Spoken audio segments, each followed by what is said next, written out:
मेरी बच्ची गई, मैं उसी के लिए लड़ाई लड़ रही हूँ। कुछ हमको नहीं चाहिए। मेरे 28 दिन हो गया, मेरे और दर्द बढ़ता जा रहा है क्योंकि मुझे उम्मीद जैसे दूर होती नजर आ रही।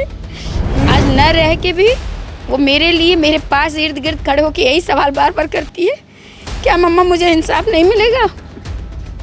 क्या ये भी तुम नहीं जानना चाहती कि मेरी मौत हुई कैसे? क्या जवाब दूं मैं अपनी बेटी को?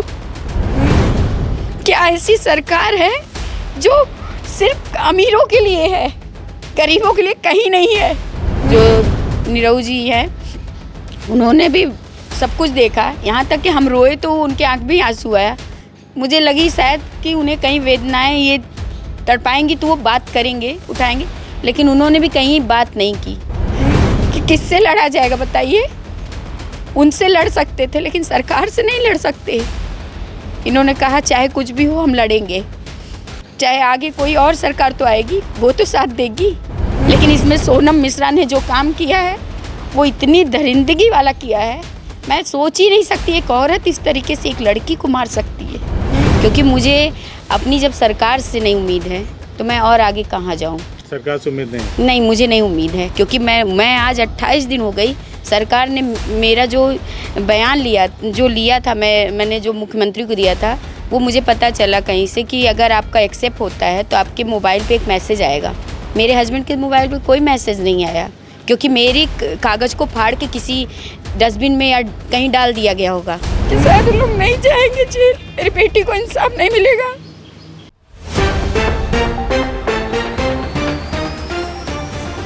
अभी हम लोग श्रेया तिवारी के घर पर हैं और भारतीय कम्युनिस्ट पार्टी का एक डेलीगेशन यहाँ पर आया हुआ है। उन्होंने श्रेया तिवारी के माँ बाप से मुलाकात किया है। हम भी जानते समझते हैं इन लोगों से कि आखिर इन्होंने क्या बातचीत की है, क्या समझा है और किस तरह से इस परिवार की मदद करेंगे और श्रेया को न्याय दिलाएंगे। शुभ नाम क्या है सर आपका? ये इम्तियाज़ अहमद है। कहाँ से हैं सर? मैं कम्युनिस्ट पार्टी, भारतीय कम्युनिस्ट पार्टी के राज्य सचिव मंडल का सदस्य हूँ और राष्ट्रीय परिषद का सदस्य हूँ। तो अभी आपने इनकी माँ से, श्रेया की माँ से बातचीत किया, उनके पिता से बातचीत किया, क्या जानकारी हासिल की आपने? ये परिस्थितियाँ जो बताया इन्होंने उससे ये लगता है कि वो एक दुर्घटना नहीं थी बल्कि उसका मर्डर किया गया है उस बच्ची का।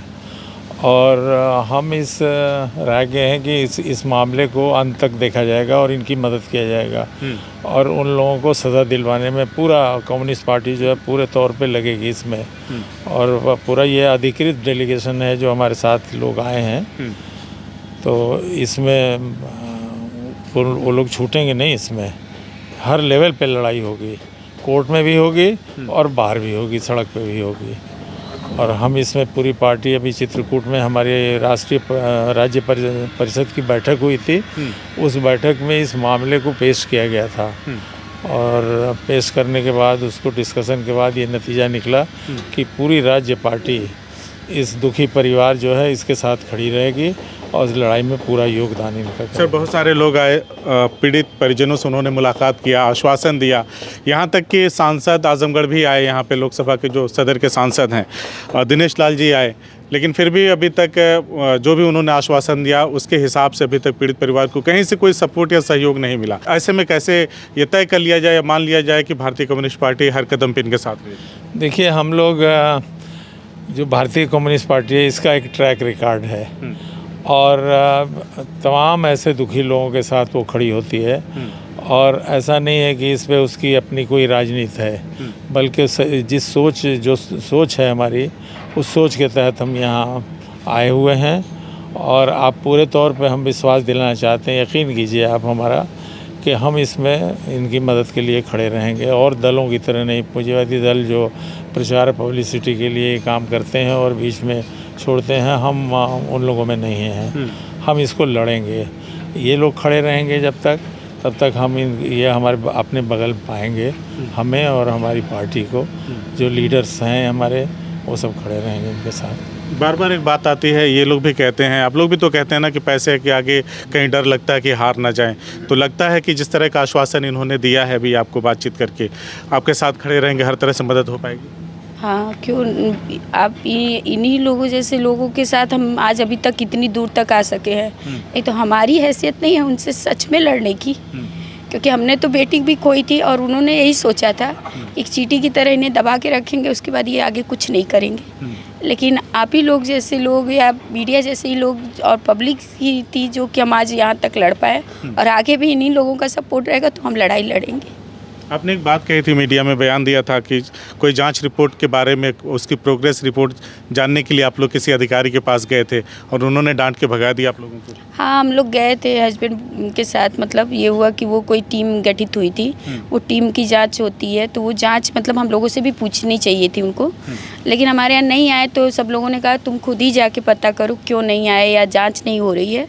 तो हम लोग गए तो बहुत अजीब तरीके से उन्होंने शुरू से ही, वो तो पहले भी हम जब डीएम के यहाँ गए थे अपनी बेटी के दूसरे दिन ही बात गए थे, तो हमें डीएम सर नहीं मिले थे, वही मिले थे, लेकिन वो उस दिन भी हमें डांट रहे थे। वो तो एक और थे सर, उन्होंने कहा कि आप क्यों डांट रहे हैं भाई, उनकी बच्ची अभी इन्हीं की चिल्ड्रन की बच्ची है, आप डांटिए मत कैसे। हाँ, क्योंकि वो अंदर हमको लेने ही नहीं दे रहे थे। और जब हम उस दिन भी गए तो कह रहे हैं आपने हमसे अपॉइंटमेंट लिया था। सर हमारी बच्ची मर गई, हम सबसे अपॉइंटमेंट लें तब हम मिलने जाएं। आपने कहा नहीं कि तुम जनता के नौकर हो? नहीं सर, हमने इसलिए नहीं कहा क्योंकि वैसे भी हमें सब लोग कह रहे हैं कि हम लोग जानबूझ के ऐसा कर रहे हैं, कुछ ऐसा जानबूझ के नहीं कर रहे। बस मेरी बच्ची गई, मैं उसी के लिए लड़ाई लड़ रही हूँ, कुछ हमको नहीं चाहिए। मेरे 28 दिन हो गया, मेरे और दर्द बढ़ता जा रहा है क्योंकि मुझे उम्मीद जैसे दूर होती नजर आ रही कि शायद उन लोग नहीं जाएंगे जेल, मेरी बेटी को इंसाफ नहीं मिलेगा। सर, ऐसे समय में जब अधिकारियों का ये रवैया है तो कैसे आप लोग मदद करेंगे इनकी? कहीं ऐसा तो नहीं है कि और नेताओं के जैसे आके आप लोग भी अपना कोरम पूरा करके चले जाएंगे? नहीं, इसमें हम लोग जो है अभी इसमें विचार और इसमें हम लोग खोज रहे हैं कि एक कानूनी स्तर पर भी एक लड़ाई है, एक पॉलिटिकल स्तर पर भी लड़ाई है। तो कानूनी स्तर पर जो हमारे संगठन के हमारे जो वकील हैं वो काम करेंगे, और पॉलिटिकल स्तर पर तमाम इस क्षेत्र के स्तर पर, मंडलीय स्तर पर जो समान विचारधाराओं के जो राजनीतिक पार्टियां हैं उनको मिला करके एक झंडे, एक सवाल पर हम जो है बड़े अधिकारियों से मिल करके इस केस को रीओपन कराने के, न्यायालय लाने का काम करेंगे। हम लड़ेंगे इसके लिए, सड़कों पर भी लड़ेंगे। पूर्व विधायक जी, अधिकारी डांट डपट रहे हैं जी, तो गलत कर रहे हैं। वो जनता के नौकर हैं और कतई तौर पे उन्हें ऐसा नहीं करना चाहिए। वो लोग इस तरीके का परिचय न दें। जहां हमदर्दी इस परिवार के साथ, दुखी परिवार है, हमदर्दी करने के बजाय और इनको डांट डपट कर रहे हैं, वो अति निंदनीय है। हम निंदा करते हैं इसकी। एक चीज़ भी ये बार बार कह रही हैं कि वो लोग बहुत ताकतवर हैं, पैसे वाले हैं, तो क्या आप लोग हाई कोर्ट में इनके लिए कुछ आर्थिक रूप से भी मदद करेंगे, या कोई ऐसा आप लोगों का वकील हो, लॉयर हो हाई कोर्ट में जो इस केस की फ्री में कार्रवाई करे, सुनवाई करे, उसको पेश करे? देखिए, भारतीय कम्युनिस्ट पार्टी हर स्तर पर जो भी स्तर की आवश्यकता पड़ेगी इनकी मदद के लिए तैयार है। हाई कोर्ट से लेकर के जिले तक वकीलों से संपर्क करके और हम इनकी पूरी मदद करेंगे। जैसे हमारे साथी रामसूद जी ने बताया कि हम सड़क पर भी लड़ेंगे और कानूनी लड़ाई भी लड़ेंगे, और जिस स्तर की भी जरूरत पड़ेगी हम इनकी मदद के लिए तैयार। हाई कोर्ट में भी? हाई कोर्ट में भी। क्योंकि मामला तो अब वहीं से जी नहीं, अभी तो बहरहाल जो डिस्ट्रिक्ट जज के यहाँ चल रहा है, डिस्ट्रिक्ट जज के बाद ही हाई कोर्ट में जाएगा, तो हम वहाँ भी इनकी मदद के लिए तैयार रहेंगे हर तरीके से। आप चुनाव लड़ चुके हैं, विधायक पद के प्रत्याशी रहे हैं लालगंज विधानसभा से, तो किस तरह से आप इस चीज़ को देखते हैं और कैसे मदद के लिए यहाँ पे? देखिए, हम सर्वप्रथम सबसे पहले जो हमारी पार्टी के स्टेट कमेटी का जो निर्णय है उस निर्णय के मुताबिक हम लोग आज यहाँ आए हैं, और आने के बाद बातचीत करने के बाद यहाँ सारी चीज़ें मिली हैं हम लोगों को।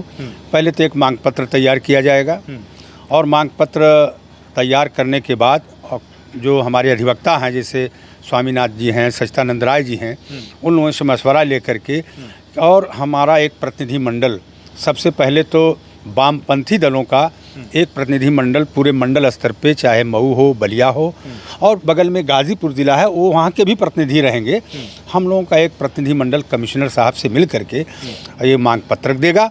इनके परिवार की, भाई रितु जी के परिवार की सुरक्षा, और प्लस उन लोगों को जब तक गिरफ्तार न किया जाए, जेल न भेजा जाए, तब तक हमारी लड़ाई राजनीतिक रूप से भी और हाई कोर्ट ज़रूरत पड़ी और पड़ेगी ज़रूरत तो सुप्रीम कोर्ट तक हम सब लोग लड़ेंगे। और हम लोगों का एक इतिहास है कि जब किसी मसले में हम लोग कदम रखते हैं तो उसको अंतिम छोर तक, और इसमें कोई ऐसा लीडर नहीं है जिसके ऊपर प्रशासन ने फर्जी मुकदमा पहले न लगा चुका हो, और हम लोग लड़ करके उन मुकदमों का जवाब दिए हैं। तो इसलिए हम लोग कहीं से पीछे नहीं हटेंगे, हर हालत में न्याय दिलाया जाएगा। और जितने इसमें दोषी हैं और जो एक गठजोड़ बना है अफसर का और प्रदेश सरकार का, जो एक गठजोड़ बना है कि इसमें जितने भी अपराधी हैं उनको बचाया जा रहा है, एक साजिश की जा रही है। आनन फानन में इतनी जल्दी 10 दिन के अंदर सारी रिपोर्ट आ गई, फाइनल रिपोर्ट आ गई, इससे बड़ा अफसोसनाक बात क्या हो सकती है। ये बहुत बड़ा षड्यंत्र है। और यहाँ जितनी राजनीतिक पार्टियाँ, जो रूलिंग पार्टी है, हम तो पता चला कि नीतू जी गई थी, माननीय मुख्यमंत्री जी से मिली और उन्होंने ढंग से इनसे बात नहीं सुना। इसलिए हम चाहेंगे जो हमारी भारतीय कम्युनिस्ट पार्टी है, मार्क्सवादी कम्युनिस्ट पार्टी है, और जो राष्ट्रीय स्तर पे जो घटक बना है, महागठबंधन बना है, उसमें जितने दल हैं हम सबको आमंत्रित करेंगे, इंडिया गठबंधन, और आमंत्रित करके हम एक दिन का प्रोग्राम चलाएंगे। आजमगढ़ जिला मुख्यालय पर धरना देंगे, प्रदर्शन करेंगे, मांग पत्रक देंगे, ज़रूरत पड़ेगी तो इसको और आंदोलन की रूपरेखा बढ़ा करके आगे की लड़ाई हम लोग प्रदेश लेवल पर इसको उठाने का काम करेंगे। 11 अक्टूबर को प्रदर्शन है, पूरे प्रदेश के स्तर पर इस मुद्दे को लखनऊ में भी उठाया जाएगा और राष्ट्रीय स्तर पर भी उठाया जाएगा। अधिवक्ता समाज इस चीज़ को देख रहा है कि हाँ, कानून का गला घोटा जा रहा है। इसके लिए भी वो जागरूक तबका है और लॉ नोइंग है, और वो उस कानून के गला घोटते हुए वो बर्दाश्त नहीं कर पाएगा। इसके लिए भी अधिवक्ता समाज के लोग सड़क पर आएंगे। एक और अधिवक्ता हैं और भारतीय कम्युनिस्ट पार्टी के नेता हैं, किस तरह से मदद कर रहे हैं इस परिवार की? जिस तरह से ऋतुराज तिवारी और नीति तिवारी की आंखों से जो आंसू निकल रहे हैं, बहुत भावुक हूँ। कम्युनिस्ट हूँ लेकिन बहुत भावुक हूँ, आंसू मेरे भी निकल रहे हैं। वही एक कहावत है जो कुछ इन्होंने कहा कि जबरा मारे रोए न दे, तो वह सब सोच करके कि जो इनके हालात हैं, इनका घर देख लीजिए, 2 कमरों का घर है, लेकिन एक तरफ वो ताकत ये कही जा रही है, मीडिया में बातें उठाई जा रही है कि एक वर्ग इतना संपन्न है जो जिला प्रशासन से लेकर के नहीं, शासन से लेकर के सत्ता तक का इस्तेमाल हो सकता है उसके लिए, और एक तरफ नीतू और ऋतुराज तिवारी की ईमानदारी की आवाज़, बेटी की मौत का हिसाब, उसके लिए इंसाफ। लड़ेगा कौन? जो कुछ भी ये सब हुआ है 31 जुलाई के बाद से लेकर, और जब पूरे प्रदेश के अंदर CBSE मान्यता प्राप्त बोर्ड के सभी इंटर कॉलेज, हाई स्कूल पूरे प्रदेश में बंद कर दिए गए। हमारे राष्ट्रीय नेता डॉक्टर गिरीश शर्मा ने इस खबर को पढ़ा था पश्चिम में कि उन्होंने समझा कि ये कोई गाजीपुर का मामला। जब हमने उनको फ़ोन से अवगत कराया, 8 तारीख को एक जांच मिलती है CO धनंजय मिश्रा जी को, मऊ के यहाँ से 50 किलोमीटर दूर पुलिस महानिरीक्षक आदेश करते हैं, मऊ जाती है, मऊ के SP धनंजय मिश्रा को रिपोर्ट सौंपते हैं। धनंजय मिश्रा 50 किलोमीटर दूर आजमगढ़ आते हैं, आजमगढ़ से 10 किलोमीटर दूर रानी की सराय थाने के पास ये कॉलोनी, और उसके बाद इसी मेरे हाथ में है जो निर्णय है, ये हाथ में है, इसमें 10-12 लोगों का बयान, 2 लड़के और पकड़े होते हैं उनका बयान, चिल्ड्रेन स्कूल का बयान, प्रिंसिपल और दूसरे लोग जो भी जुड़े हैं इनका भी कहा जाता है कि इनका भी बयान लिया जाता है। लेकिन कहीं से किसी मीडिया रिपोर्ट में अगर इनके बयान इनके घर पर वो आए होते जांच अधिकारी, तो ज़रूर वो मीडिया वाले कहीं ना कहीं से फ़ोटो वायरल करते, इनके आसपास के जो लोग होते इनसे पूछा नहीं गया। और 8 तारीख को दिन भर के अंदर सारी कार्रवाई संपादित करते हुए कोर्ट के हवाले कर दी गई। दूसरे दिन कोर्ट की 169 जो हम लोग लायर हैं तो इतनी जानकारी रखते हैं कि 169 पर अगर पुलिस की रिपोर्ट जाती है तो CGM कोर्ट की अदालत में उसे स्वीकार कर लिया जाता है। ये कोर्ट कर सकती है और ये न्यायिक है, यह न्यायिक है, न्यायिक परिधि में आता है। चूँकि कोर्ट हम समझ गए आपकी बात को। आखिरी सवाल मेरा आपसे ये है कि घोसी मुख चुनाव है, बहुत सारे बड़े बड़े माननीय नेता आ रहे हैं सर्किट हाउस में, यहीं से थोड़ी दूरी पे है, 2 किलोमीटर 3 किलोमीटर की दूरी पे सर्किट हाउस है। तमाम मंत्री विधायक आ रहे हैं, रुक रहे हैं, अलग अलग पार्टियों के। क्या उनमें से कोई माननीय आपके पास अभी तक आया? नहीं, अभी तक तो कोई नहीं आया, क्योंकि भाई अब क्यों आएंगे यहाँ? हमें न्याय दिलाने के लिए कोई नहीं आया और ना आएंगे, मुझे जहाँ तक लगता है। लेकिन जो लोग आ रहे हैं, मैं उन्हीं से उम्मीद करती हूँ कि आगे मुझे लड़ाई लड़ने में इन्हीं की सामर्थ्य से मैं लड़ पाऊँगी, क्योंकि मुझे अपनी जब सरकार से नहीं उम्मीद है तो मैं और आगे कहाँ जाऊँ। सरकार से उम्मीद नहीं है? नहीं, मुझे नहीं उम्मीद है, क्योंकि मैं आज 28 दिन हो गई, सरकार ने मेरा जो बयान लिया था, मैंने जो मुख्यमंत्री को दिया था, वो मुझे पता चला कहीं से कि अगर आपका एक्सेप्ट होता है तो आपके मोबाइल पे एक मैसेज आएगा। मेरे हस्बैंड के मोबाइल पे कोई मैसेज नहीं आया, क्योंकि मेरी कागज़ को फाड़ के किसी डस्टबिन में या कहीं डाल दिया गया होगा, क्योंकि मेरी बेटी कोई माने नहीं रखती उनके लिए, लेकिन मेरे लिए वो सब कुछ थी। आज न रह के भी वो मेरे लिए मेरे पास इर्द गिर्द खड़े होकर यही सवाल बार बार करती है, क्या मम्मा मुझे इंसाफ नहीं मिलेगा? क्या ये नहीं भी तुम नहीं जानना चाहती कि मेरी मौत हुई कैसे? क्या जवाब दूँ मैं अपनी बेटी को? क्या ऐसी सरकार है जो सिर्फ अमीरों के लिए है, गरीबों के लिए कहीं नहीं है? हम आम आदमी हैं, हमें कुछ मतलब नहीं रहता था, वोट देने जाते थे, किसी को भी दे आते थे। ये कभी हमने नहीं सोचा कि कभी हमें उनकी ज़रूरत पड़ेगी, क्योंकि हम कमाते थे, अपने मेहनत से खाते थे। एक मकान भी बनाया तो हमने लोन लेके बनाया है, किसी सरकार की बदौलत नहीं बनाया। फिर हमें क्या ज़रूरत थी? लेकिन हमसे लोगों ने यही कहा कि आप जाइए, वहाँ जनता दरबार लगता, आपकी सुनवाई होगी।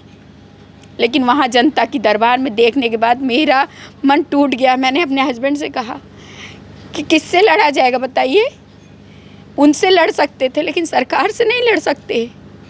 इन्होंने कहा चाहे कुछ भी हो हम लड़ेंगे, चाहे आगे कोई और सरकार तो आएगी, वो तो साथ देगी। इन्होंने नहीं दिया। लेकिन जब आए थे हमारे जो नीरव जी हैं, उन्होंने भी सब कुछ देखा, यहाँ तक कि हम रोए तो उनके आँख भी आंसू आया। मुझे लगी शायद कि उन्हें कहीं वेदनाएं ये तड़पाएंगी तो वो बात करेंगे, उठाएंगे, लेकिन उन्होंने भी कहीं बात नहीं की, कोई बात नहीं की। मेरी बच्ची थी, फूल जैसी थी, इन हत्यारों ने उसको इतना टॉर्चर किया, इतना परेशान किया, वो कैसे मरी कोई उन्हें। हम खुद माँ बाप जा के गली गली ढूंढ रहे हैं कोई चीज़, कि किसी के यहाँ कैमरे मिल जाए कि मेरी बेटी के साथ क्या हुआ था, किसी के यहाँ ये कोई बता दे कि मेरी बच्ची के साथ किया क्या गया था। कोई नहीं बता रहा है। जो कैमरे भी थे इतने दिन होने के बाद डिलीट हो चुके हैं। शायद प्रशासन ने अगर पहले जब्त किए होते, क्योंकि पंकज राय का आपने भी देखा होगा कि जहाँ मेरी बेटी की बॉडी रखी गई थी वहाँ एकदम उनका कैमरा साफ़ है। हम उनके घर गए थे, उन्होंने मेरा साथ दिया, उन्होंने पूरा दिखाया, लेकिन 20 दिन बीतने के चलते उनके में नहीं था। लेकिन पुलिस जाती तो शायद मिल गया होता कि नहीं मिल गया होता।